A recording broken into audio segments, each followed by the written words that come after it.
Sengketa zona ekonomi eksklusif di Laut Natuna Utara, sengketa wilayah maritim Indonesia-Vietnam. Latar belakang, sengketa wilayah maritim antara Indonesia dan Vietnam terjadi di zona ekonomi eksklusif di Laut Natuna Utara. Kedua negara memiliki klaim yang tumpang tindih atas wilayah maritim tersebut, yang kaya akan sumber daya alam seperti minyak dan gas bumi. Akar masalahnya terletak pada perbedaan interpretasi kedua negara terhadap prinsip-prinsip hukum laut dalam menentukan batas maritim. Sengketa ini telah berlangsung cukup lama, dimulai sejak tahun 1970-an. Perbedaan interpretasi hukum laut.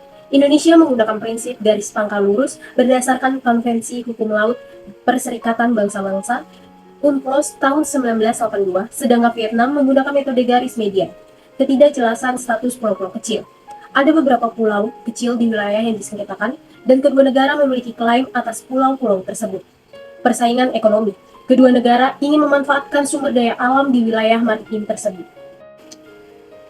Pulau Natuna. Indonesia menganggap Kepulauan Natuna sebagai pulau terluar yang memiliki zona ekonomi eksklusif 200 mil laut.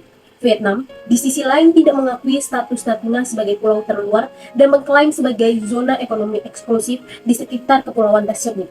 Metode penarikan garis batas. Indonesia menggunakan metode garis lurus normal berdasarkan Konvensi Perserikatan Bangsa-Bangsa tentang Hukum Laut UNCLOS tahun 1982. Vietnam pada awalnya menggunakan metode jarak tengah yang tidak diakui oleh UNCLOS. Kronologi sengketa. Pada tahun 1978, Vietnam mulai mengeluarkan peta yang menunjukkan klaimnya atas sebagian zona ekonomi eksklusif di sekitar Kepulauan Natuna. Tahun 1982, Indonesia meratifikasi UNCLOS tahun 1982 yang memperkuat klaimnya atas zona ekonomi eksklusif di sekitar Kepulauan Natuna. Tahun 1990-an, kedua negara melakukan beberapa perundingan untuk menyelesaikan sengketa, namun tidak mencapai kesepakatan. Pada tahun 2003, Indonesia dan Vietnam menandatangani deklarasi perilaku para pihak di Laut Cina Selatan yang berisi komitmen untuk menyelesaikan sengketa secara damai. Tahun 2010, perundingan batas zona ekonomi eksklusif secara resmi dimulai. Tahun 2014, Vietnam melakukan penangkapan ikan secara ilegal di zona ekonomi eksklusif Indonesia di sekitar Kepulauan Natuna. Pada tahun 2016, Indonesia meningkatkan patroli maritim di sekitaran Kepulauan Natuna. Pada tahun 2017, kedua negara sepakat untuk mempercepat perundingan batas zona ekonomi eksklusif. Dan terakhir, pada tahun 2022, Indonesia dan Vietnam akhirnya menyepakati batas zona ekonomi eksklusif setelah 12 tahun perundingan. Penyelesaian sengketa.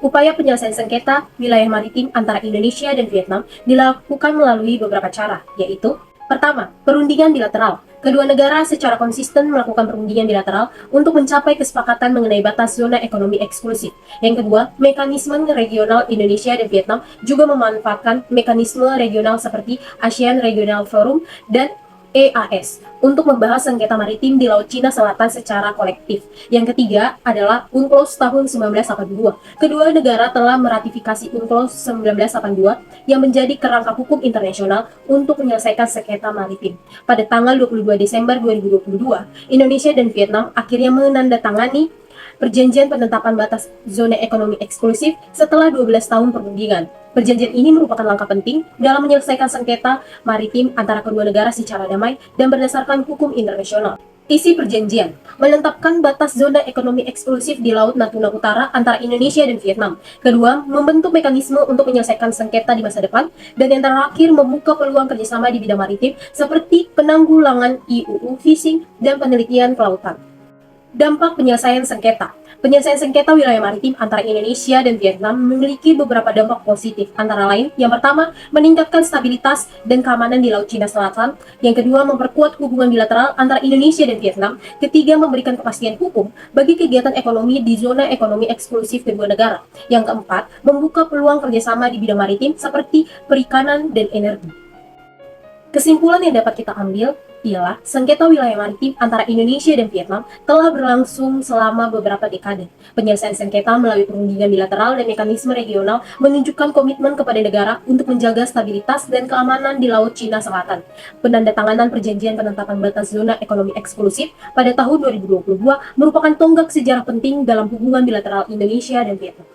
Sekian dari pemaparan materi yang telah saya sampaikan mengenai sengketa zona ekonomi eksklusif di Laut Natuna Utara, sengketa wilayah maritim Indonesia-Vietnam. Audio Jungle.